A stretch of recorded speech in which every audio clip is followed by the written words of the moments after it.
number, I think 33. The book one. Yeah, so 5 subtypes of the Vata dosha. Yeah, there. So the first one is the pranavayu. Second, prana is entering through the nose and reaching to the higher centers in the body. The udana is traveling down. So this direction is upward. Okay, but this direction is downward. Got it? Then this is traveling, coming down, coming down. So prana, udana, that is the second subtype of the vata. Vana, which is staying into the heart. So prana is staying into the top part of the body. Udana is staying into the throat area. This area where you are expressing your mind through the sound. Then traveling to the next organ, next cavity, coming into the heart as a vanavayu. The vata which is staying into the heart is a vanavayu. Then when it's traveling forward and coming into the belly area, that's called it as a samanavayu. And when it is traveling further into the lower abdominal area, you see the organs in the lower abdominal area. So that's all the apana activity. So the vata in that area is apana vayu. Okay. So every vata has to move in the body in a proper direction. So this is coming up, this is coming down, then this is going circle, because heart is pumping in all directions. Then it is coming here, right? And then it is coming to be downward movement, because the excretions are happening out of the body, right? So this one is samani is in the all directions. This is coming down, this is coming up, this is coming side. Tiryakagati, oblique. This is downward. So each vata has a direction in the body. So tell me the last vata, which is apana vayu. What might be the direction for the last vata? Down. Yes. What will happen if it decided to come upward? You throw up. That is one thing. Okay, that's a good one. Yeah. So you will feel the challenges all the way to the top part of the body. Okay. So for example, in acidity, right? What happens? The flow of the acid comes from the top part of the stomach and the bottom part of the stomach. When it comes in the top part of the body, you start feeling, right? But it has to work in the circular manner, but now it's pushing upward, right? Constipation. The block is there. The rectum is choked, right? Then if the rectum is choked, what is going to happen? Right? The vata will not go forward, right? Then what will happen? The excess vata, it has to go somewhere in the body. Oh, it can break out. Elvis died that way. You know? Pardon? Elvis died that way. Really? The Rock and roll Elvis. Yeah. Oh. He was on so much morphine pain meds. It's too constipated. Really? Yeah. My wife watches documentaries and music and history. And music, yeah. She likes it. Yeah. Yeah. Because see, that's the same thing. For example. But yeah, he literally died of constipation. I think it like busted out of his intestines or something because it just. See, I have heard in my practice. In my practice, this is very common. Constipation is very common. Many of my clients, they don't think or they don't know or nobody told them or nobody talks about it that in one day, if I'm eating once, at least if it is going in, it has to come out. No, yeah, I didn't learn about that until I worked with that the muscle response testing. They were also big. He wanted me to do enemas, but that's when he said, like, Yeah. I was like, Enema is very different than the basti what we do in Ayurveda. Okay. In enema, you are just using the water element. But in Ayurveda, you are using different medicinal herbal decoctions. You are balancing the vata. You are using the oils. You are using these kwathas, which is like a strong decoctions to manage the apana vayu. So there is a very beautiful thought process when you do the medicated enemas, and that's life changing. That's game changing. So we give in India as a doctor when I was working in college and when I was doing that, we used to give the enemas to the patients who are who are paralytic patients. And that time our thought process will change and we will give the enemas from the broth of the animals. So we will include the broth, right? Like likes the like. So in the paralysis, what is happening? Depletion, right? A lot of depletion. So the direct is direct giving that through the oils, through the different combinations and all of that. So it's a very beautiful process. So there is a difference between enema and there is a difference between bastis, what we offer in India. Okay. Yeah. Yeah. Okay, but you understood the five doshas, five subtypes of the vata dosha and how vata is getting. The throat one, which direction does it move? Third one? The throat, the udana? Yeah, again it's coming down, right? Down? Yeah. And the heart one is all over? Yeah, Tiriac, yeah, oblique.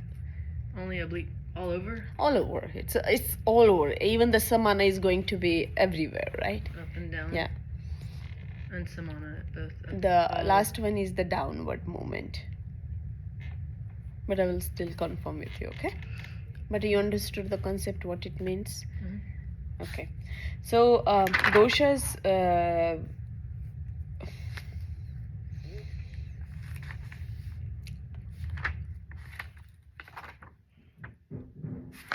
what do I need?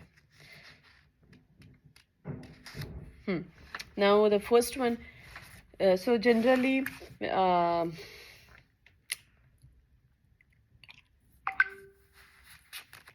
is very theoretical. I don't need that to teach you.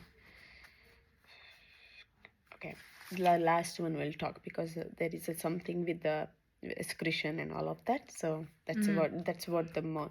So pranic healing, you know prana a little bit. You understood this little bit. You understood the heart pumping in all direction. That is a vena. Samana is like in the stomach area. That's for digestion and all of that. So your digestion is depend on that vata. The agni, when there is a fire, right? The vayu pushes or increases. The pitta is the digestive functions. No, in that area, which vata is helping?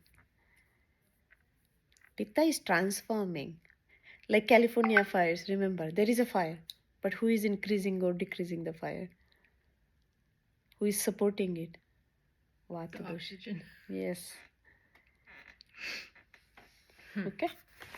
So it's very hard to control because you cannot control the air. Right? You can. So the last apana vayu, it is the whole excretory system, the sensory system function is depend on the last vata dosha. Okay. The excretory system is dependent on the vata dosha. The last vata dosha. The last vata dosha. Yeah. Right? And then it is also if that is not bringing the toxins out of the body, right? What is going to happen? The toxins are going to get accumulated. Or instead of coming down, they are going to go into the backflow. Imagine like the large intestine, small intestine, right? The skin, the texture, right? So the things will back off into the body because there is no way to go out. They will start absorbing into the body in the form of the cellular waste. Is that like with the leaky gut Kind of, yes. that Yes. there kind of been a lot about? Right? Understood? So that is the backflow of the toxins or the excretory garbage into the cells, into the body, into the system, which slows down the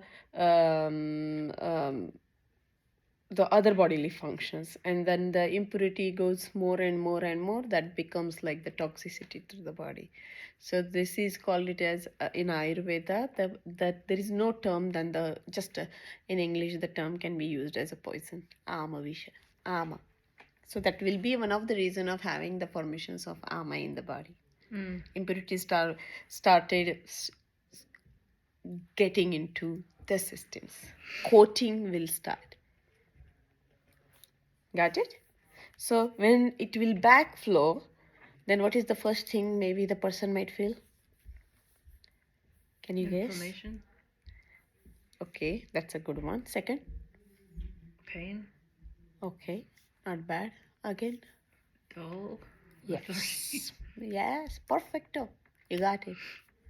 You see how the simple management can help us to not feel like this? You're getting my point. Mm-hmm. Small changes, small thinking, small doing, connecting, praising. So there are chants on for this month. There are chants for these 5 subtypes of the dosha, vata doshas. So people, yogi people, they chant on them. So they says, can you control your airflow? Yes. How much time? Not all the time. How much? 10 seconds, 30 seconds, 1 minute? Not more than that. Try it out. You mean like control how you breathe? No. Can you? Oh, stop your airflow? Mm-hmm. Oh, no, you can't stop your airflow. Okay. Yeah. Right? So, the Vata dosha is like that. It's volatile, very irregular. Right? It's right here, but my mind, even if I'm physically, gross body is right here, right? But my Vata is taking my mind, and I'm at the Eiffel Tower at this moment. Mm-hmm.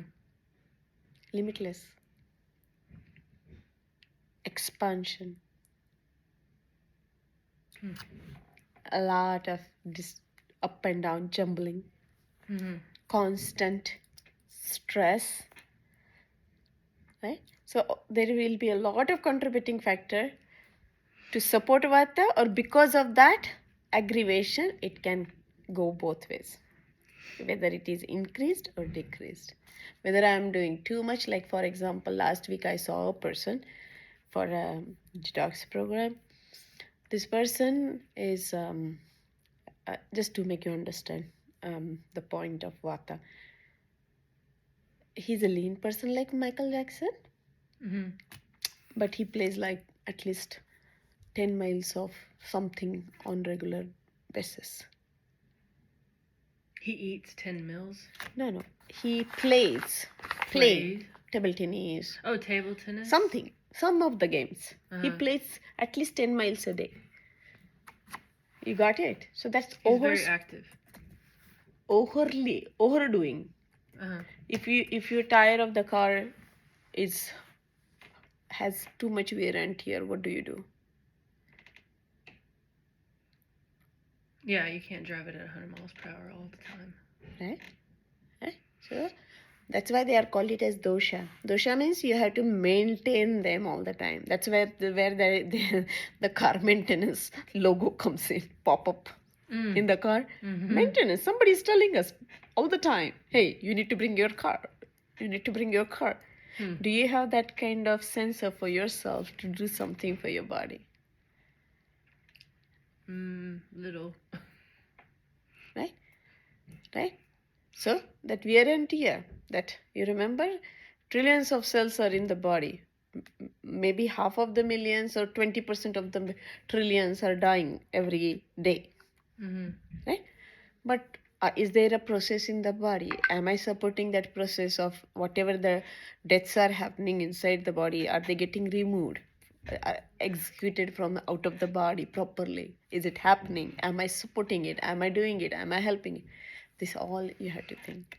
Mm-hmm. So your apana vayu is very very good to maintain your health. So they have praised Om Pranaya Swaha, means I'm praising you. So in the Vedic philosophy, as it controls the nervous system, as it controls all these functions, Mm-hmm. as it controls the whole bones in the body, all the bones with the spine, right? They have praised it like they wanted to make it happy inside the body, so they have chanted on it. So they always say Om, Om, Pranay Swaha, Om, Apanay Swaha, Om, Udanay Swaha. There is a sequence also, and that sequence changes in the body when they are chanting. Okay? Then Om, Vyanay Swaha, Om, Apanay Swaha, Om, Samanay Swaha, Om, Brahmane Swaha. Brahmane Swaha, not Brahmane. Brahmane Swaha. And what does that mean? So Brahman is universal consciousness. In your Universal consciousness. universal consciousness. So the concept of philosophy of this whole Ayurveda or the Vedic philosophies, whatever is outside is inside in the body, and whatever is inside the same replica, you can see it outside. So you are very much tuned with each other. Mm-hmm. That's why any change in the nature makes and affects and make me do something. Mm-hmm. Right? Like you like to go to maybe now mountains, Tennessee. Maybe in the summer you want to go to, right? Beach, right? So these are all something with the elemental energy you're doing. Mm-hmm. Why people feel, does anybody say, hey, I went on the beach and it was so bad, my experience was not good? I didn't like the beach. I'm asking a wrong person. No, but everybody. The sand, sticky air, and then Humidity. it sticks to you, and I burn. My wife loves it, so I've found things to appreciate and found ways that then I can appreciate it. Yes. Like we bought That's a a big good old quality. tent. That's a good quality. Right? So we need to understand this, okay? So this of lethargy and dullness. So whenever you are saying to me that, hey, I'm feeling like this way, okay? You have to think this. Mm-hmm. And then the more you will think about this, the more you will think, you will keep it open, you will make the body to eat proper and flush it out. I think you will feel good. Mm-hmm. Yeah. Again, you are mindful about what you are offering. You are mindful about the things what we are doing. You are offering the water which is nice and lukewarm. So whatever the way you are eating here, maybe just try to do something like that a little bit, which you will learn tomorrow. Mm-hmm. Okay, try to do as possible as you can, but don't take a stress on you. Mm. Right? You should do it happily. Mm. Okay, take your time. It's okay, and it will come to you. It's like learning the way the university students, right? When you are in university, you see that student for how long? Not for a day or 10 day or 15 day. You see them for at least a semester. Mm-hmm. That means quite often. Mm-hmm. For few months, right? Or maybe if it's a PhD student or PhD, then you might be seeing them 2 years non-stop. Mm-hmm. Right? So you the how much is like exchange happening? So how much energy is exchanging? The same thing. How much you are exchanging, bringing, connecting, doing, offering to the body. It's not a one-day show. There is no magic at all. Mm-hmm. It takes a time. Like the students takes the time to understand from you, like whatever you do. Yeah. Right?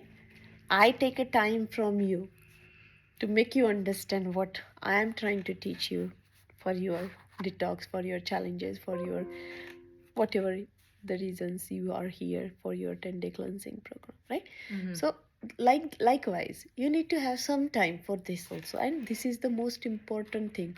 Your car is like 20, 30, 40, 50, 60K. How, what is the value of your body? Priceless. Thank you. But how much time I have? At least you go to the car servicing center and give them 2-3 hours Mhm. whenever you go. Yeah, that's the most boring part, to go there and sit and wait for the car. You wait for the car on that day, Mhm. right? Even the dead energy also gets that much importance. Mhm. And this live energy from the first breath until the last breath, which is working non-stop 24/7 by first to the last. Hey, I need my time to do my servicing. Hey, I need my time to do some healing for me. Hey, I need some time to get rid of my wear and tear. When did Mhm. you do that? We hold and hold and hold, and that becomes like the challenges what we just explained about the apanavayu, and then it becomes turns into the disease. Mm. So there are steps, right? But I think the last step, on the last step, oh my god, something is really bothering to me. But where is the first step? First step is gone, second step is gone, third step is gone.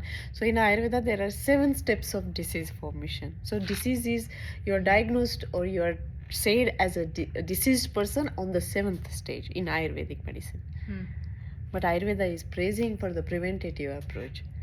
Behave, do, then you don't have to even think of that. Mm. That's called it as a Bheda. What percentage of people in India today, like, kind of follow the principles of the Ayurvedic? If I can say, see, people follow Ayurveda as a part of a culture. Means people wakes up early in the morning. I don't remember my mom sleeping until 7, 9, 8, 10 a.m. I have never seen her like that. She is awakened.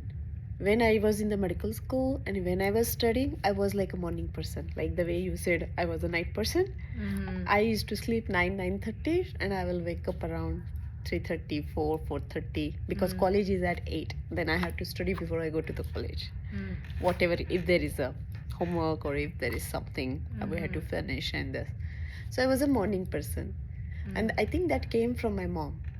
Because she is a morning person. But she's in the night time. The moment she will see this will impact on her. So she will not do a lot of activities in the night time. Night time is like she will read the Bhagavad Gita. She will read do some chant. She does more japa. She has japa practice a lot. Okay, but she never went to. I don't see her going.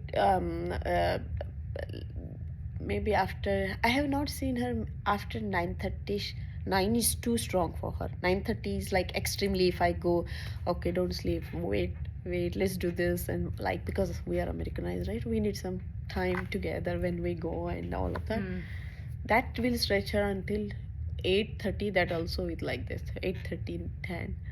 9:30, sorry, 9:30, 10.